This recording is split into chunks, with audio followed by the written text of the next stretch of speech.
Have you ever driven a car that's so good that it just makes you a little bit angry? God, it's so good. How did they make it so good?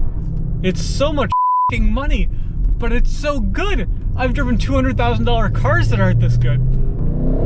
Oh, the power hurts your neck a little bit. But then you hit the seat massage button. Oh. And it all goes away while you drive to the hospital. And then you have the most ridiculously large brakes you've ever seen on the car that when you push them, rearrange your organs a little bit. Oh yeah, all right. And then you have Bang & Olufsen audio to keep you relaxed while you drive to the emergency room. Some people say Audi, some people say Audi, and some people maybe said Owie after paying $10,000 over MSRP, or maybe even more in this crazy car market. But today, the real question is, no matter what you paid, was it worth it? So we're gonna do a quick walk around and a little review of this Audi RS6, which is super, super awesome. And at the very end of the video, stay tuned because I am gonna do just some quick detailing tips on like how to maintain a brand new car and keep it looking brand new as long as possible. So stay tuned to the end. This is still a detailing channel. But this is a super awesome car. I'm a super huge Audi fanboy, so I'm gonna give you a little bit of my thoughts on this car, but there will be some negative points too, so it's not all just fun and games talking about a cool car. Potentially, one of the coolest things on the whole car is when you unlock it. It like fills in and it comes back. Oh, that was fantastic, I love it. Alrighty guys, we're gonna do some quick driving impressions on my favorite stretch of road, which I know really well, so I'm comfortable on. And right now we are in RS1. If we drive in RS2, we'll have no traction control. My broken record is we're on summer tires and we're not gonna crash this customer's car, so we will be careful, but we will be sporty. So let's see how we take these turns. We still have Quattro, which is this legendary system that is so good. So we can take this in second gear, unlike that R8, and really give it the beans. Oh man, and it wakes up so nice, and it hooks totally fine even though it's cold, which is really impressive. Throw it back into second here, and you feel it rotate. Oh God, it sounds amazing. You feel it rotate even though it's on Summers, but it's got way more confidence in it than that R8 that was rear-wheel drive. Obviously that car had more horsepower. Throw it back into second again.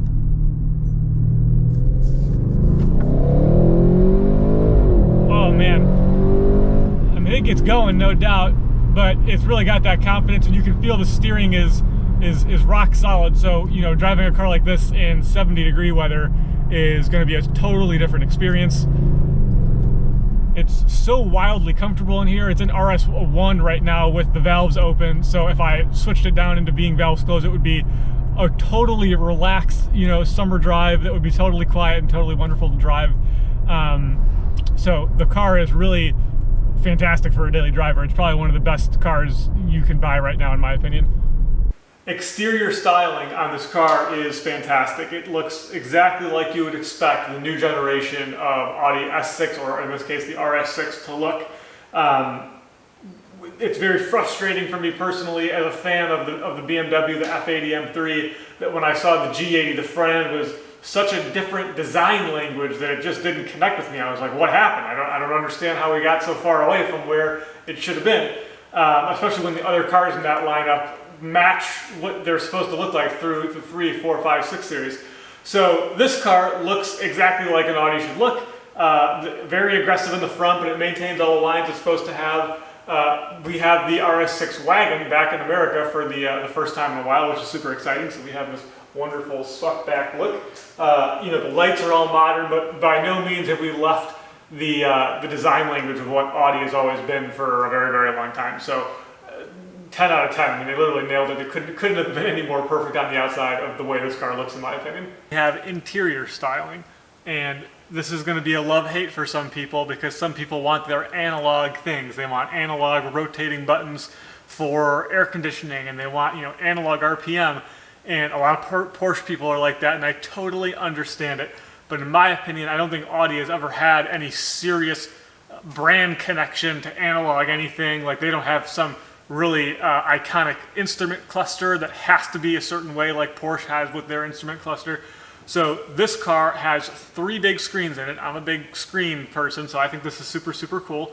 And the aircon has its own dedicated screen on the bottom, and then you have a multi-purpose screen above that for navigation, radio, all that stuff.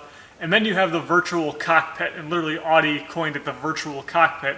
And in my opinion, like Audi or like Porsche has their iconic cluster of like the circles, in my opinion, this is now the iconic thing for Audi. I think going forward, everyone will always know Audi for virtual cockpit.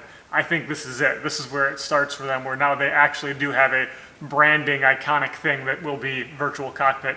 I think it's probably the best virtual digital screen that's in front of you when you're driving that's currently on the market. It's really, really cool. It's so customizable.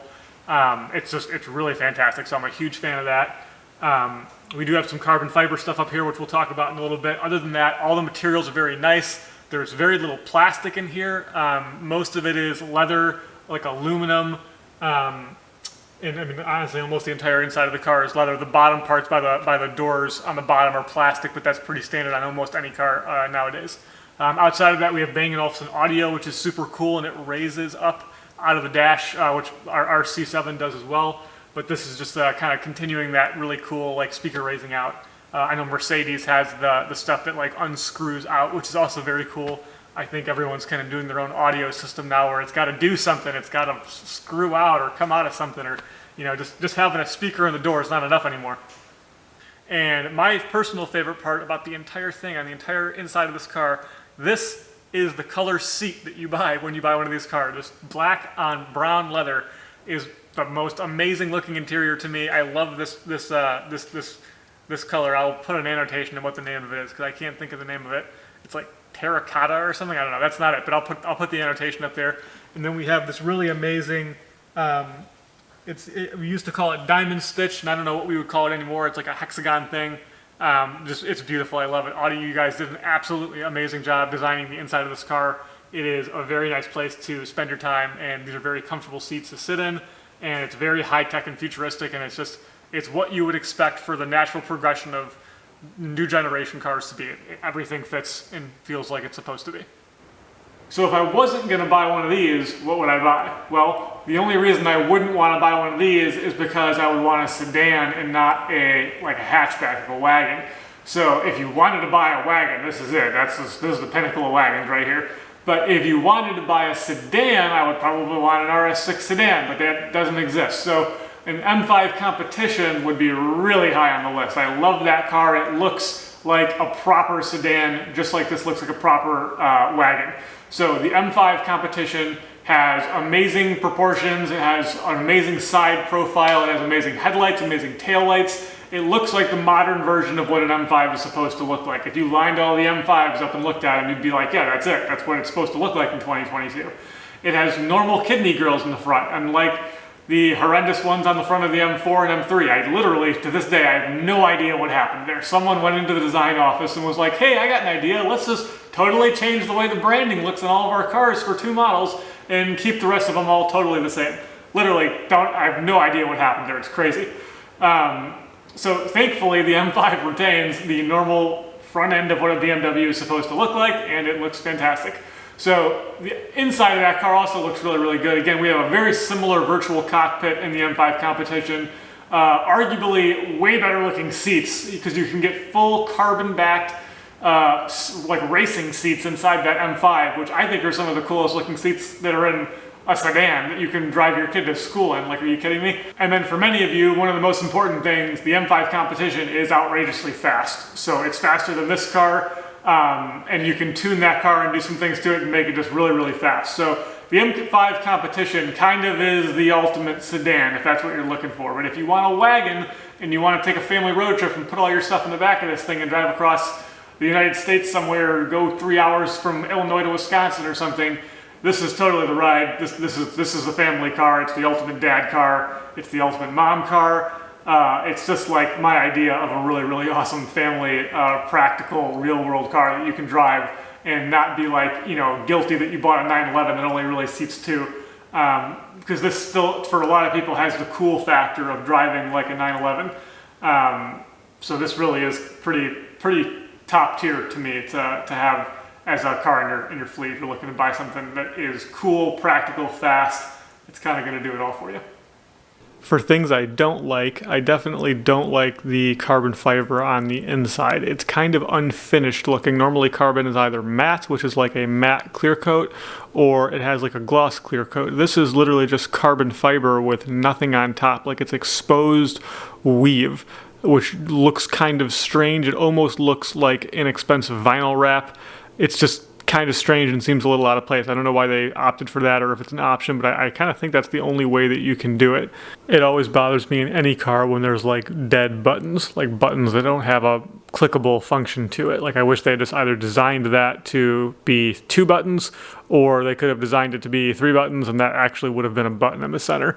There's another spot in the car right behind the shifter where you can see behind like the parking brake where it's like that as well. That kind of just bothers me. Like when you buy a car, especially an expensive car, and you option it all the way out, you want it to have everything filled out. On the S8, you can get an Alcantara headliner. I would imagine you could on this car. I'm not sure if this car was optioned with it or if it's just not an option, but either way, I wish you had an Alcantara headliner in this car. It would be cool. The lower parts of the doors are basically the only thing on the entire car that's like fake plastic. And again, on the S8, you can get full leather interior. So basically the entire thing is leather. And Mercedes offers this as well. So that would just be more luxurious for the inside. This is also a luxury item, but also as a new dad is important to me. The sunshades in the back are manual, so you literally have to like get out of the car and manually put this up, versus if it was automatic from the driver's seat, I could just put it up if the sun was in my 6-month-old daughter's face. So the only way to technically do that would be to pull over and then put this back up. This is not a big deal for most people, but I wish the sunroof in the car, the panoramic sunroof, was literally like full glass ceiling all the way. From the outside, it actually looks like it's full glass, but from the inside, you have this big beam. Now, because the car has a sunroof, it allows the sunroof to go back. The full panoramic, what I'm talking about, which I'm going to show you in a second, doesn't really allow for a sunroof, but I personally don't use them. I just think this is, again, is a very cool, very luxurious, futuristic thing, and you can see a Taycan here with that full glass roof, and I think it's super, super cool. This is definitely a small one, but on the Range Rover, they hide that rear wiper in the top of like the little wing piece that extends on the top there. So, on this car, it's just very prominent. It's very obvious that there is a windshield wiper on the bottom of the car, and you see it, and it's not as clean, and I just don't like the way it looks. I love the way Range Rover did it because it gives you the functionality of having that windshield wiper, but it's completely hidden, and it's just way more aesthetically pleasing versus having this kind of this weird thing jutting out of the back of the car. It's just not aesthetically pleasing is the main reason I don't like it.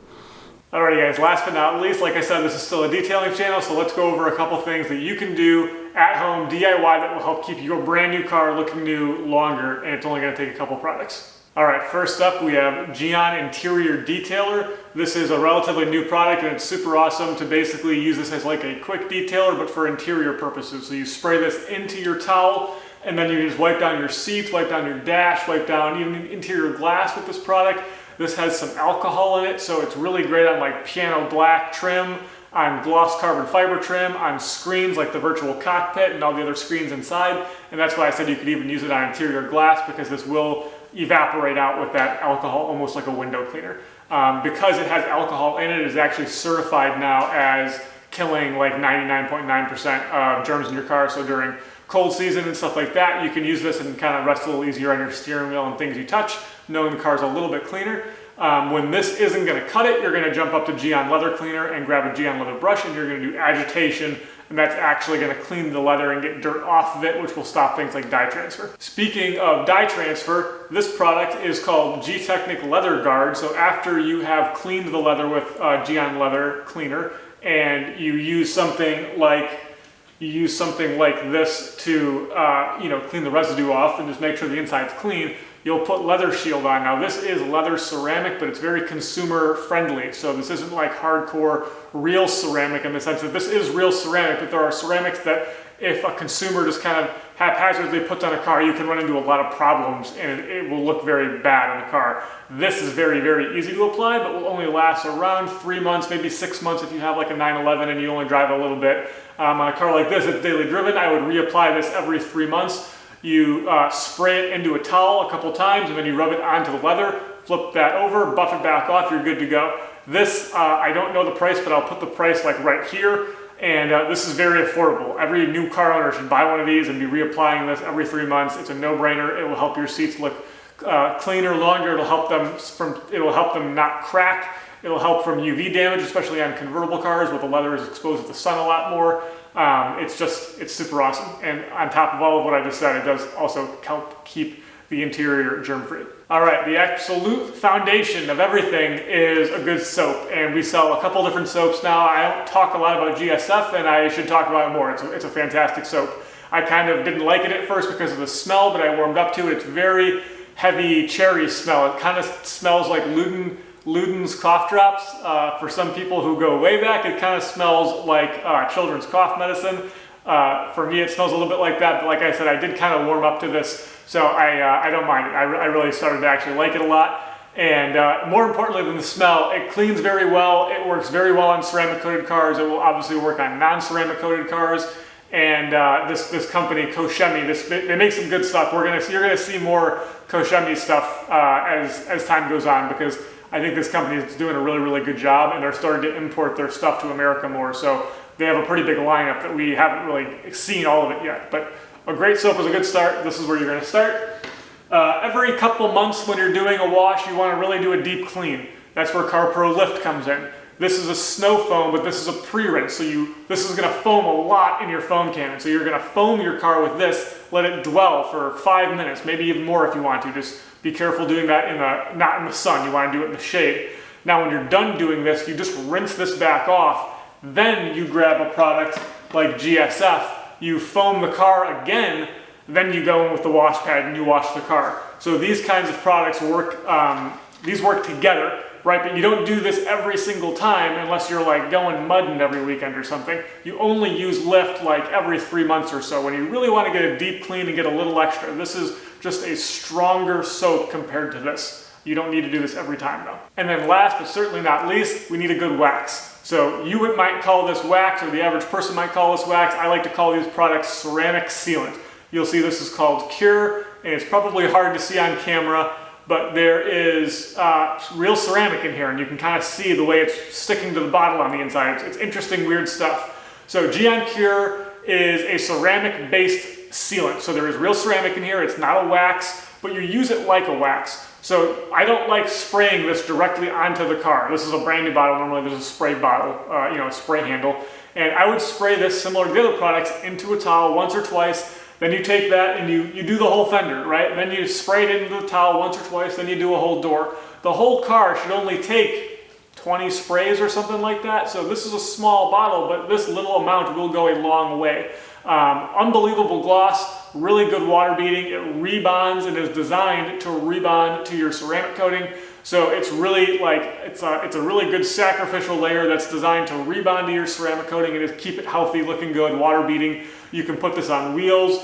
You can put it on paint. You can put it on glass. You should do your door jambs in it. You can do the exterior, piano black trim and stuff like that. When people do like chrome deletes, like all that kind of stuff can be done in Gion Cure. This is a super great product. It's probably hands down my favorite product available right now as a ceramic sealant, or a really, really strong wax, if you want to call it that. Alrighty guys, that's going to wrap up this video. I hope you guys enjoyed it. If you have any questions for me, shoot me a comment below. Other than that, like, comment, subscribe, and I'm making a point of saying this now. Every single Sunday we do release a new video. So if you're not subscribed to the channel already, definitely subscribe. We have so many cool videos coming, and they come out every single Sunday.